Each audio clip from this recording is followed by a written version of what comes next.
Muito bem, caros alunos, estamos iniciando o estudo do direito processual coletivo, uma disciplina que se destina a examinar aqueles aspectos contemporâneos, atuais, que tornam o processo civil um meio de construção de uma sociedade mais justa, solidária, comprometida com o direito realidade e que se preocupa em levar a Constituição para o mundo fático, o mundo da realidade.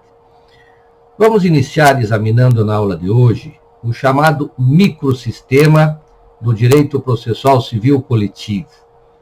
Aqui nos propomos, então, a seguir uma certa metodologia de exame da matéria. Inicialmente, aspectos introdutórios e depois avançamos para aqueles textos legais básicos que devem ser visitados, devem ser conhecidos, e depois uma teoria fundante, a teoria, portanto, que dá a base para esse microsistema. Aspectos, portanto, bastante genéricos, eis que temos apenas 30 horas para o exame dos temas desta disciplina.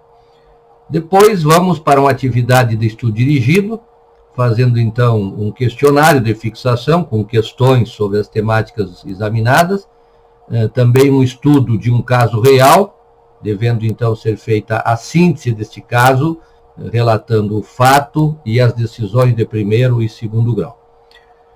Vamos então aqui nos aspectos introdutórios. O que devemos dizer aqui?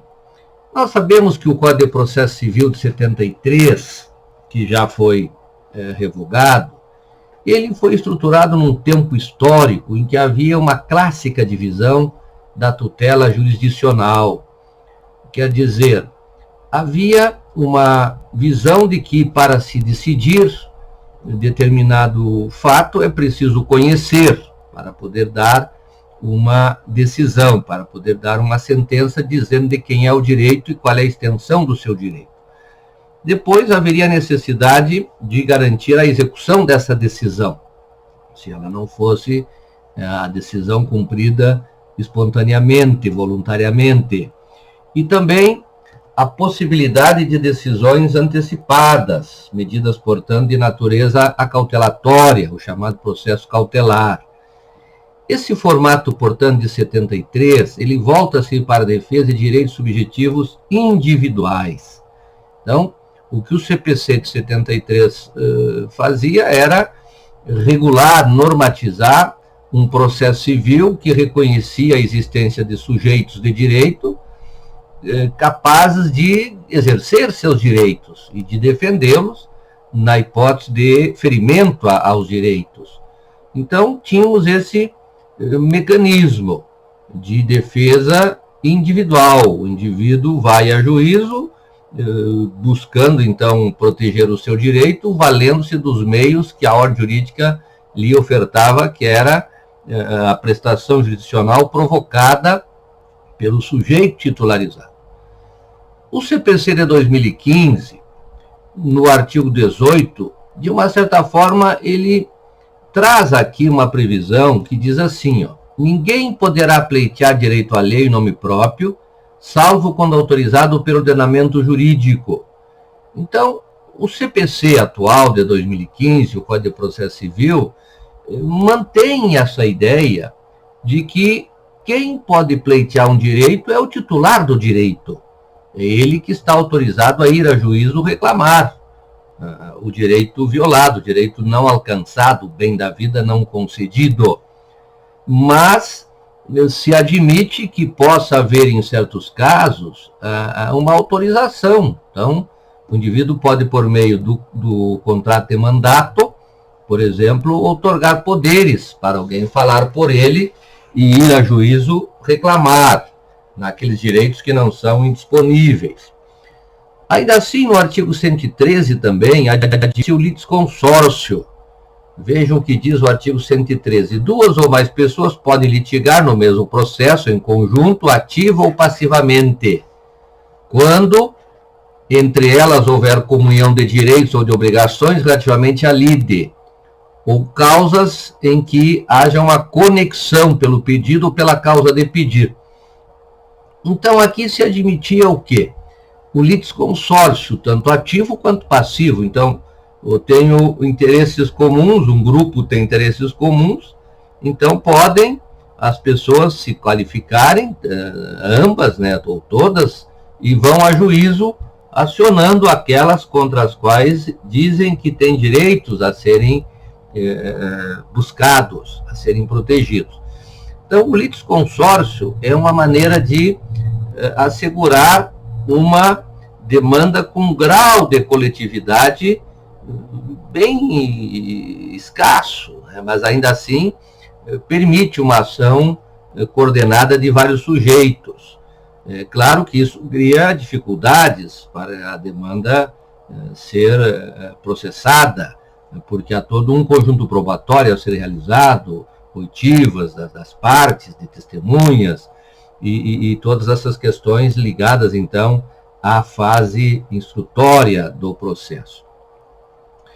Ocorre que este modelo ele não atende satisfatoriamente às demandas contemporâneas, pois a sociedade ela hoje tem demandas muito amplas, demandas que interessam a grupos muito amplos, não apenas ao sujeito, não apenas a um grupo pequeno, mas também a grupos de milhares de pessoas. A sociedade contemporânea ela precisa de uma prestação jurisdicional que seja mais célere e menos burocrática, menos cara, mais efetiva, porque todos reclamam proteção de seus direitos. Uma sociedade que reconhece direitos, mas as pessoas não podem exercê-los, é uma sociedade de faz de conta, uma sociedade de fantasia.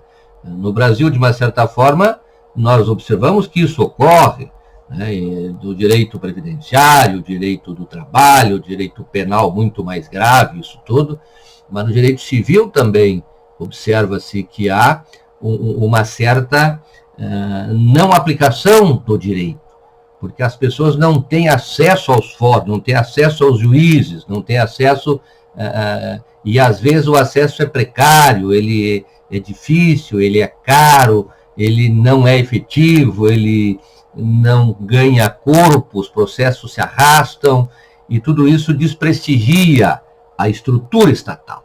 Demonstra que é um Estado fraco, é um Estado inapetente, é um Estado mal liderado, é um Estado sem pessoas capazes de organizar aquilo que a ordem jurídica lhes preconiza. Então vejam que cada geração recebe uma estrutura que deve ser mantida e aperfeiçoada. Às vezes as gerações são ruins, são gerações sem preparo, gerações que não têm habilidades, que não têm competências. Esse é o nosso desafio a todo instante. Preparar pessoas para que interajam no meio social e que consigam levar adiante aquilo que as gerações passadas promoveram. É isso que nós nos encontramos, então, nesse momento no país. Essa busca de uma prestação jurisdicional mais barata, mais efetiva, mais célere e que, de fato, se estenda a todos. Alguns textos legais básicos referentes aqui à nossa disciplina. A Constituição da República Federativa do Brasil, muitos artigos, a partir do artigo 5º e alguns incisos, vai tratar desta questão da coletivização dos direitos. Vai reconhecer que é necessário proteger os direitos individuais, mas também direitos coletivos. Vai estabelecer também que as pessoas devem poder atuar coletivamente na defesa dos seus direitos, tanto no direito material, negociando, fazendo contratos coletivos, principalmente direito do trabalho, muito presente essa ideia, mas também na prestação jurisdicional, assegurando legitimidade extraordinária para vários órgãos, várias entidades poderem propor ações que defendem direitos de grupos amplos e até mesmo de toda a coletividade. Então é isso que nós vamos ver aqui nessa nossa disciplina de hoje e nessa aula de hoje, e na disciplina como um todo nos vários encontros que teremos. Também temos aqui no CPC, a partir dos artigos 976 a 987, a criação de meios processuais que reconhecem essa coletivização, essa necessidade de um aperfeiçoamento da prestação jurisdicional.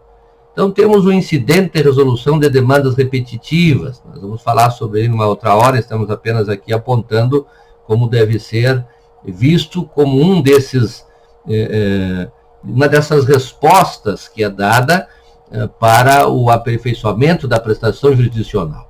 Aqui, quando tivermos demandas repetitivas, é possível que alguém legitimado, que consta lá dos artigos 976 e seguintes do CPC, provoque a instância adequada para que ela decida aquela situação e essa decisão se aplique a várias demandas que são repetitivas, que, portanto, carecem de uma solução adequada, universal para todas elas. Então, se ao invés das demandas continuarem e serem julgadas em primeiro ou mesmo em segundo grau, é possível se fazer essa provocação para o órgão competente do tribunal, para que ele estabeleça, via precedentes, uma solução para as demandas repetitivas. Depois temos também procedimentos próprios, que nós vamos estudar ao longo das nossas aulas mais adiante. A ação popular, a ação civil pública, o Estatuto dos Deficientes, a Lei de Improbidade Administrativa, a defesa do consumidor, a proteção de criança e adolescente, a proteção de idosos. Então, muitos e muitos textos infraconstitucionais, portanto, abaixo da Constituição, vão consolidando essa ideia. E notem que alguns textos, inclusive, são anteriores à própria Constituição, que é de 88. Então, essa necessidade de aperfeiçoamento da prestação jurisdicional, essa superação do processo civil individual, ou, na verdade, essa criação de um novo microsistema, que é o microsistema de processo coletivo, é necessário em razão dessa evolução, desse aperfeiçoamento social. Vejam agora a teoria fundante. O que queremos dizer aqui? Começamos com um conceito do que seja processo coletivo e do que seja direito processual coletivo. Processo coletivo é aquele em que se postula um direito coletivo lato sensu, ou seja, quando se postula, quando se demanda a proteção de um direito coletivo que, portanto, não pertence a um sujeito, a um indivíduo. É um direito que pertence a uma coletividade ou um grupo específico, ou mesmo é um direito individual, mas que ele é homogêneo porque está sendo ferido para muitas pessoas, para muitos sujeitos. Então, o que se quer nesse processo coletivo é reconhecer a necessidade de enxergar no meio social essas demandas que não serão solucionadas por um modelo de prestação jurisdicional que vê o indivíduo sempre, e só reconhece o indivíduo. O indivíduo tem que ir lá pedir a prestação jurisdicional lá no fórum, com a sua petição, e fazer a sua reclamação. Aqui se enxerga de uma forma mais ampla a coletividade e se aceita, então, que possa vir a juízo um sujeito representando muitos sujeitos, num modelo de legitimidade extraordinária. O que é o direito processual coletivo? É o ramo do direito processual civil que tem por objeto a tutela jurisdicional dos interesses ou direitos transindividuais. E ainda é possível que esse direito processual coletivo possa ser acionado por sujeitos legitimados para proteger direitos individuais indisponíveis. Então, o legislador não só concebe que é preciso proteger direitos que têm este status de coletivo, mas também é possível levar esse modelo mais fortalecido de proteção do direito coletivo também para proteger direitos individuais indisponíveis. Porque os direitos individuais indisponíveis, eles são aqueles fundamentais, por isso que são indisponíveis. A própria parte não pode abrir mão deles. Então, se o Estado aceitar que esses direitos possam ser violados impunemente, por uma fragilidade do sujeito que é vítima, que é o que tem o direito individual indisponível sonegado, então isso enfraqueceria a própria ordem jurídica. Vejam que há um interesse público na defesa dos direitos individuais indisponíveis. Interessa ao Estado que todos os direitos individuais indisponíveis sejam protegidos, garantidos, assegurados e exercidos. Então, aqui, uma tentativa de conceituar, de identificar o que é processo coletivo e o que é direito processual coletivo. Importante acentuar, é, na verdade, uma evolução na prestação jurisdicional. É um chamamento ao judiciário para que ele participe desse processo de solidificação da ordem jurídica positiva, libertadora, não a opressora, a libertadora. Essa que a Constituição de 88 inaugurou, se comprometeu. Então, todos devem estar comprometidos com garantir a prática, a implementação das regras constitucionais. Vamos para o item 2.2, gênese e evolução histórica no Brasil. Aqui há a influência das chamadas class action do direito norte-americano. O modelo norte-americano, o modelo que é da família da Common Law, que está fundada, portanto, numa fortaleza das decisões judiciais, portanto, se entrega ao judiciário a solução dos problemas que surgem no meio social.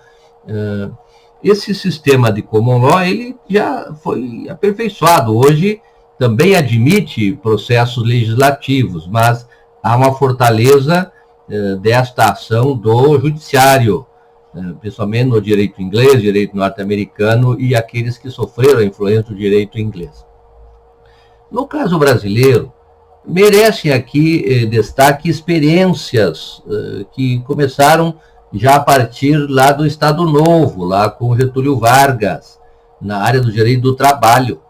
Vejam, o direito do trabalho vai então reconhecer que os trabalhadores devem se organizar para poderem negociar com os que exploram o capital.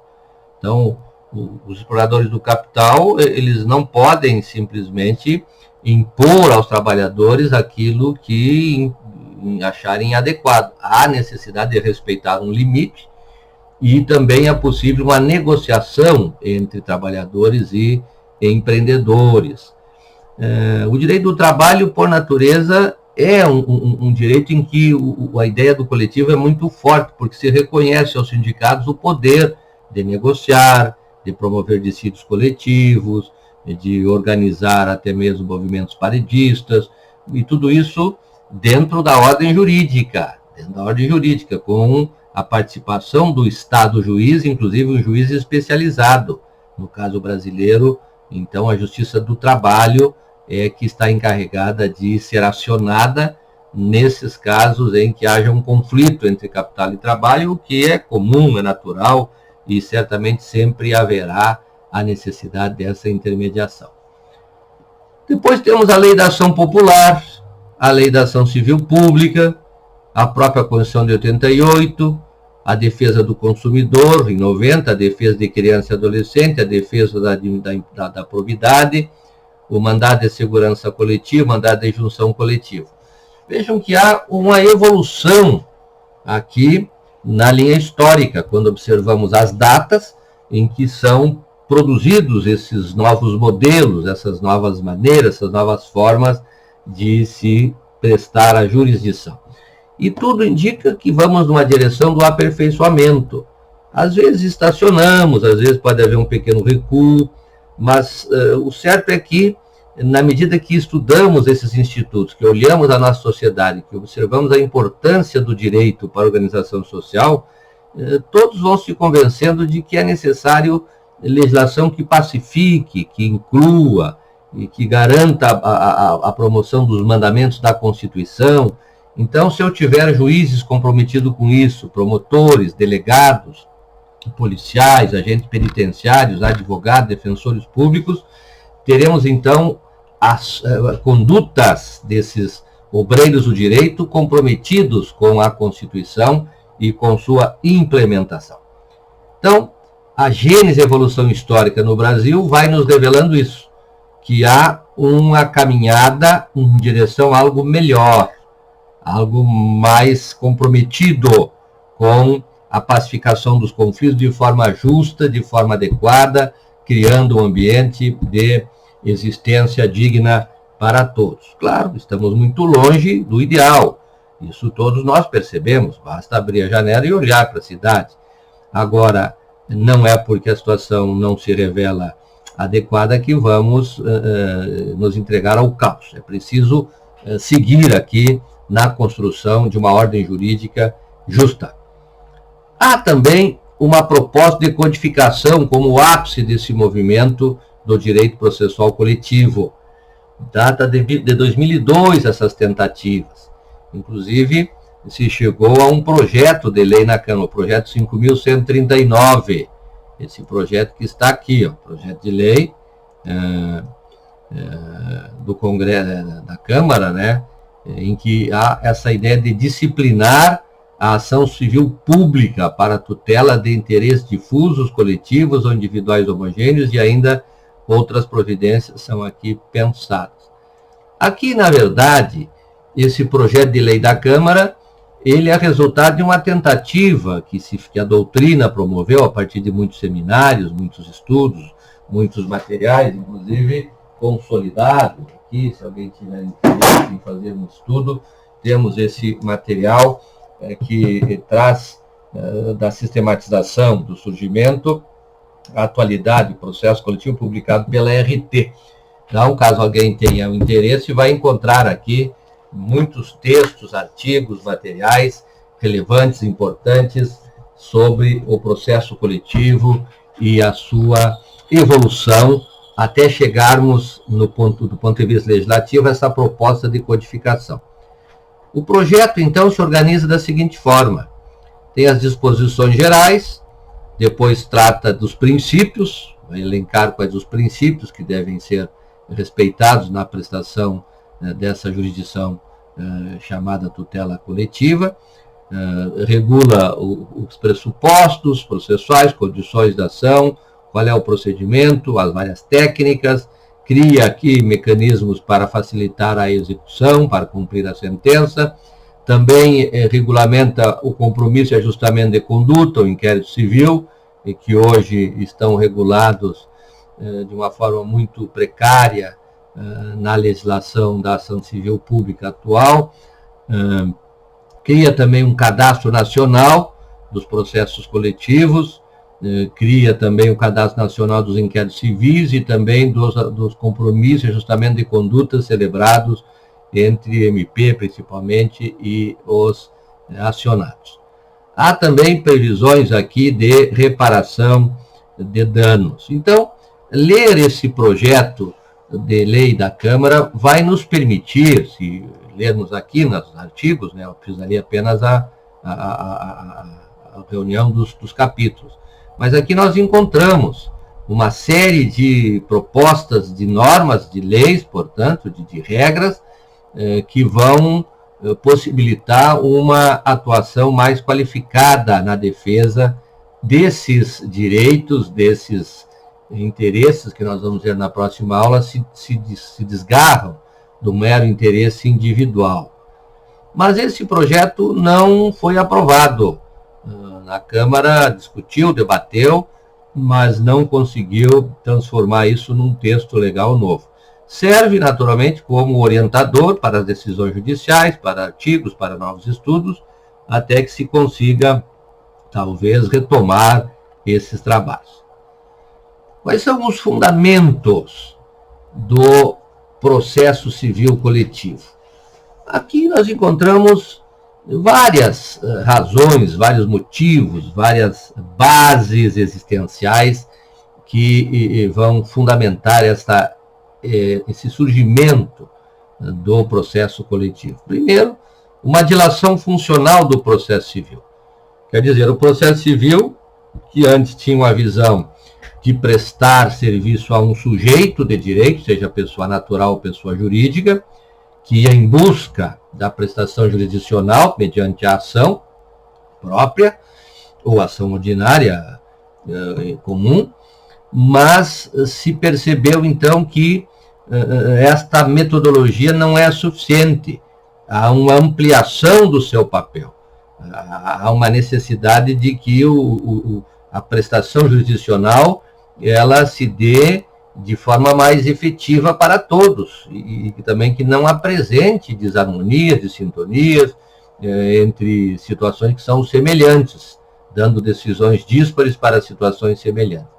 Então, essa dilação funcional implica nesse chamamento ao processo civil para que preocupe-se com a boa prestação jurisdicional.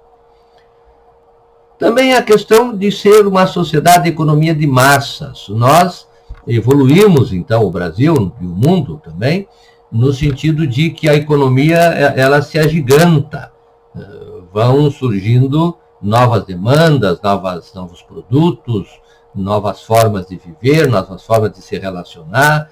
Portanto, a economia de massas ela vai trazer conflitos ampliados em várias áreas, no uso da própria natureza, do meio ambiente, formas de explorar a natureza, formas de se deslocar no ambiente, na cidade, na área urbana, a própria produção de produtos que precisam ser controlados quanto à sua qualidade, seus riscos.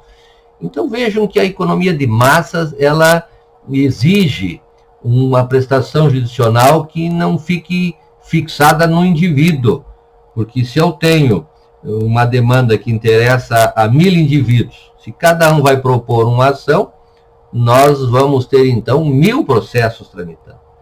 E isso tudo toma tempo, tem custo, é preciso fazer a colheita de provas e depois os recursos. Então, vejam como a sociedade da economia de massas demanda um modelo mais ágil, mais eficiente. Também a questão da marginalização crescente. O que nós observamos? O Brasil, como o mundo, de uma forma geral, mesmo no continente europeu, enfrenta uma marginalização crescente dos seres humanos, chamados pessoas naturais. Por quê? Porque estamos fundados no modelo de produção que o indivíduo só tem acesso à riqueza se estiver inserido como trabalhador ou como proprietário numa organização. Se não está inserido, pode receber uma ajuda do Estado. Mas é esse programa de ajuda que ainda é incipiente. Nós não chegamos num estado daquela chamada renda mínima para todos. Quando então teremos a visão de que o ser humano ele interessa para o Estado como cidadão e como consumidor. Então, como cidadão, ele vai ter protegida a sua integridade, tanto a integridade física, moral, intelectual, com bens da vida alcançados a ele a partir da estrutura de serviços públicos, mas também ele vai ser um consumidor, porque a exploração da economia exige que os particulares se organizem. Então, eu preciso que a pessoa tenha recursos para comprar os produtos. Então, a ideia de renda mínima, ela tende a ser ampliada. Vejam que agora, por ocasião dessa pandemia, essa ideia de alcançar recursos para quem não pode sair de casa para ir para o trabalho, isso revela como a ideia da renda mínima para todos pode ser um programa único. Você pode afastar todos os outros, não precisa mais aposentadoria, não precisa mais nenhum tipo de valor a ser alcançado, porque cada indivíduo terá uma renda mínima. O indivíduo, mesmo uma criança, todos terão renda mínima. Então, a renda mínima garante à pessoa o acesso aos bens da vida. Ela, mesmo não tendo trabalho, não estando vinculada a uma organização, está vinculada ao Estado pela renda mínima. Porque a renda mínima não pode ser uma renda que estimule a ociosidade, ela tem que ser uma renda que garanta o consumo e a sobrevivência e que evite a criminalidade. Também a questão da exclusão do precariado. Essa é outra razão, né? Na medida que as pessoas são marginalizadas e há uma exclusão, quer dizer, você tem um modelo em que se tornam precárias as condições de acesso à riqueza.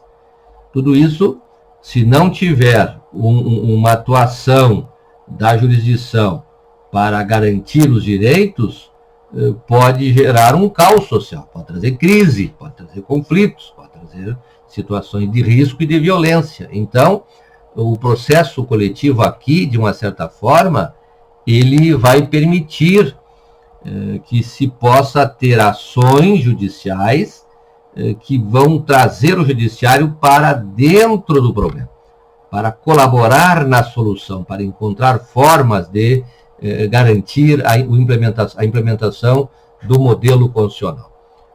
A questão da própria globalização das relações humanas e sociais também. Vejam que o país, ele não está isolado dos problemas mundiais. Problemas que ocorrem em outros lugares do globo atingem aqui o Brasil, tanto quanto a questão da produção de certos bens, da exploração dos meios naturais.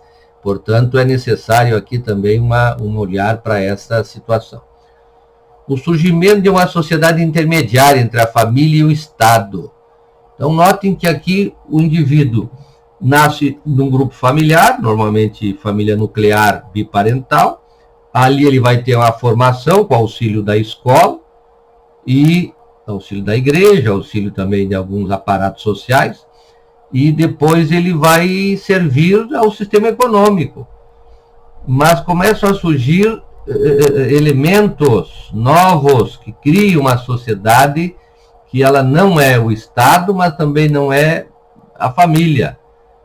Há, portanto, interesses de consumidores, interesses de deficientes, interesses de indígenas, interesses de mulheres, interesses de idosos, e assim vamos observando o surgimento dessa sociedade intermediária.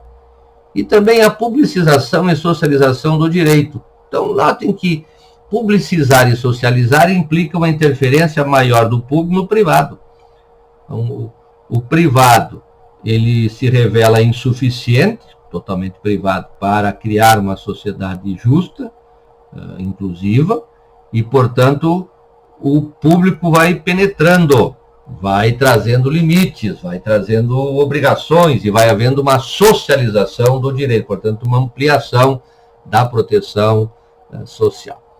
Então, eis aí fundamentos que justificam, que orientam esse chamado direito processual coletivo. Também temos aqui os princípios jurídicos orientadores. Esses princípios, nós vamos observar que eles brotam a partir da análise doutrinária. Os estudiosos vão apresentando, então, quais são os princípios que vão ser invocados quando for promovida a prestação jurisdicional de ações coletivas no sentido amplo. Então, aqui nós temos 9 princípios, vejam só. Amplo acesso à justiça e participação social. Aqui já um chamamento, então, de que todos devem ter acesso ao judiciário para pedir e para ser atendido, para ser apreciado o seu caso. Então, o acesso à justiça não é simplesmente você ter um judiciário organizado, é preciso que ele preste a jurisdição, que ele garanta o direito posto, que ele assegure o direito que está na Constituição, não que justifique que não dá, que não pode, que a Constituição é simplesmente um projeto, que talvez não se realize nunca, que é um sonho, que é uma fantasia, que é apenas algo para ser enunciado. Não, temos que ter um judiciário comprometido com o texto constitucional, forçando, portanto, a realização desse texto. Depois, a duração razoável do processo. Quer dizer, a ideia, novamente, de que não se pode ter demandas que não terminam nunca. Quer dizer, a demanda inicia, há instrução probatória, há debates infindáveis de aspectos periféricos e o mérito fica em banho-maria. Então, a ideia é que tenha uma duração razoável esse processo, uma duração, portanto, que seja satisfatória para julgar aquele caso que está em apreciação. O princípio da isonomia, o princípio da economia processual, flexibilidade procedimental, máxima eficácia. Notem que aqui os princípios, na verdade, eles vão sendo colocados em grupos, nesse artigo 3º desse projeto de lei da Câmara, projeto, portanto, que propunha criar aqui uma espécie de um estatuto do processo civil coletivo. Tutela coletiva adequada, precaução, prevenção, reparação dos danos de forma ampla e também punição. Então, a tutela coletiva adequada implica em garantir a integridade dessa tutela, a completude dessa tutela, tanto prevenindo, atuando, portanto, de forma acautelatória, quanto depois reparando, ou indenizando, se preferirmos um termo maior, né? Motivação específica de todas as decisões judiciais, especialmente quanto àquelas normas que são construídas por conselhos jurídicos indeterminados. Então, as decisões devem ser justificadas, essas interferências do judiciário no funcionamento da sociedade devem ser justificadas, porque, notem, aqui estamos falando de processos que vão intervir na exploração da riqueza, nas construções, no ambiente de uma forma total, até mesmo nos aspectos da própria democracia, organização de associações, de partidos. Então, é preciso que se tenha aqui essa preocupação da motivação, que a decisão não se dê assim mesmo, porque é uma escolha. Quem te escolhe sem ter que motivar de forma específica no texto é o legislador. Embora o legislador, quando produz uma regra, tem todo um processo de debate, discussão e depois votação. Muitas vezes nos processos de lei você vai ter os considerandos. No caso de uma decisão judicial, também é preciso esses considerandos num formato de fundamentação da decisão, que é a motivação. Publicidade e divulgação, colaboração de todos, boa-fé, lealdade e preferência na execução. Então vejam que os princípios, eles já vão dando o tom de que se tem uma preferência, em algumas situações, pelo processo coletivo. Parece haver aqui uma percepção de que o processo coletivo é mais eficiente que o processo individual, porque um processo coletivo bem conduzido, ele vai forçar os indivíduos a agirem adequadamente no campo individual, e com isso teremos menos demandas individuais. É interessante fazer essa leitura, enxergar o processo civil coletivo por este ângulo, por esta forma. Quais são os objetivos aqui? Podíamos fazer uma lista de objetivos. Destaquei 3 objetivos que me parecem eles devem ser considerados. Primeiro, o acesso à justiça.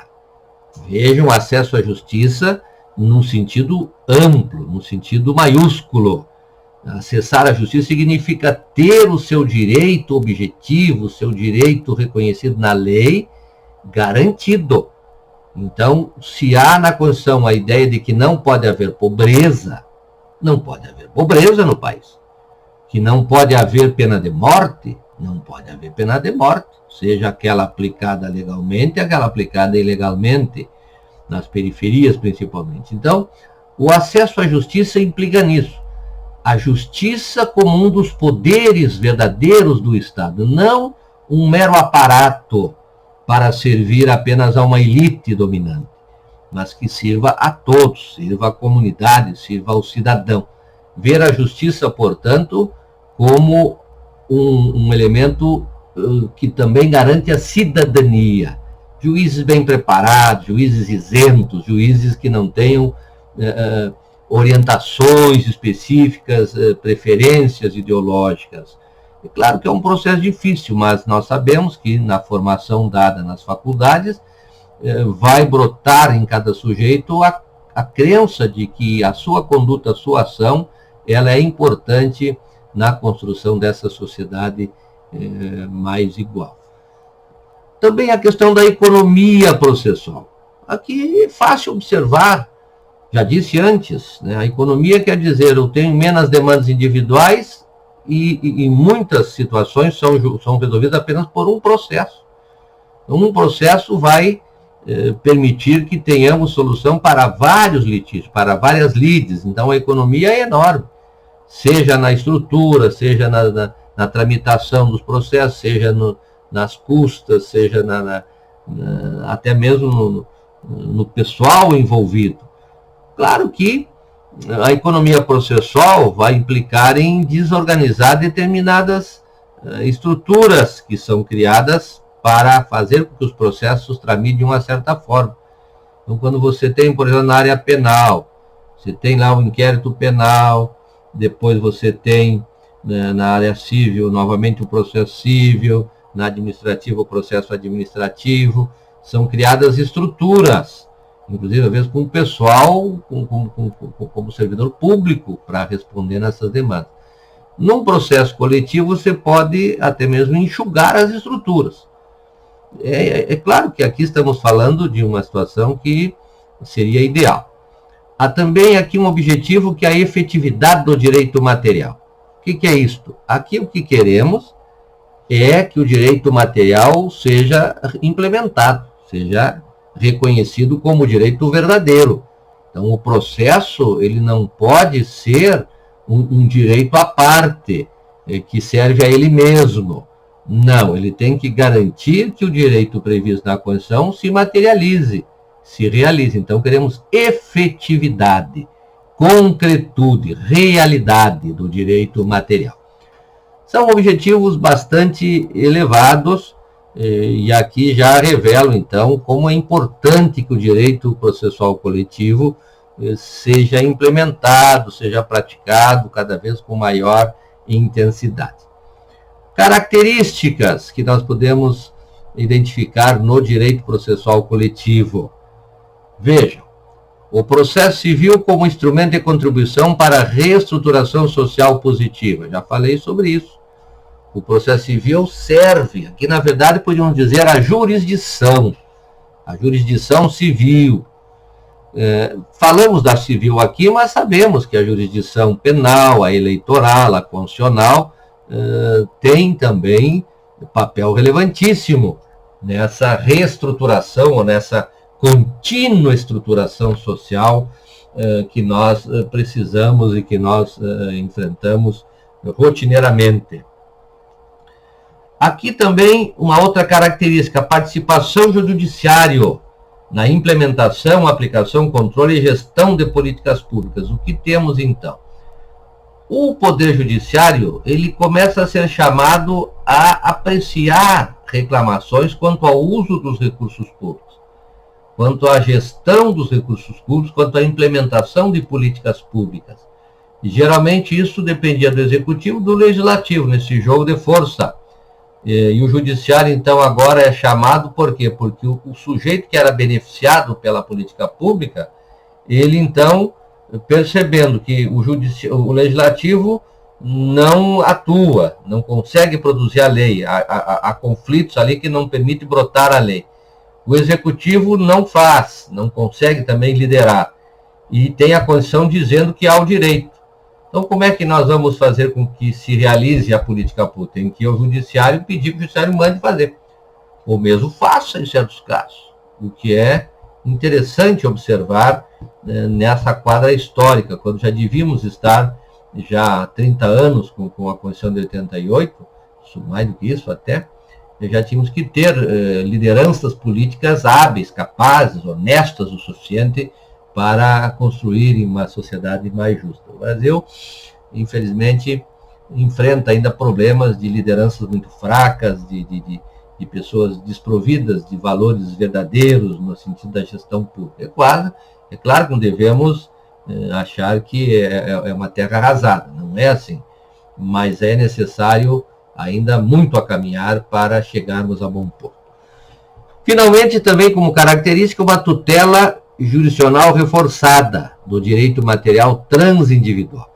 Então vejam que temos um direito transindividual com características próprias, que vamos ver numa próxima aula. A tutela desse direito, ela é reforçada, ela ganha, portanto, potência defensiva por vários meios, aqui por várias exigências, por várias possibilidades de manejo desses procedimentos próprios. Então, eis aí, de uma forma muito rápida, o exame desse microsistema de direito processual coletivo. É importante que fique assentado.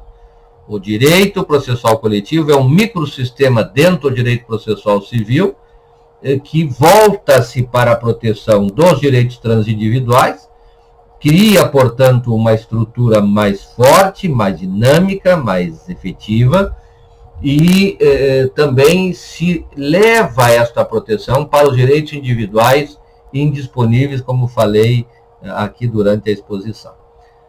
Nós vamos continuar o exame disso na aula que vem. Agora, então, vamos para a atividade dirigida com o questionário de fixação. Os alunos devem acessar a comunidade virtual, ir ao ícone questionário e fazer o questionário desta aula de hoje.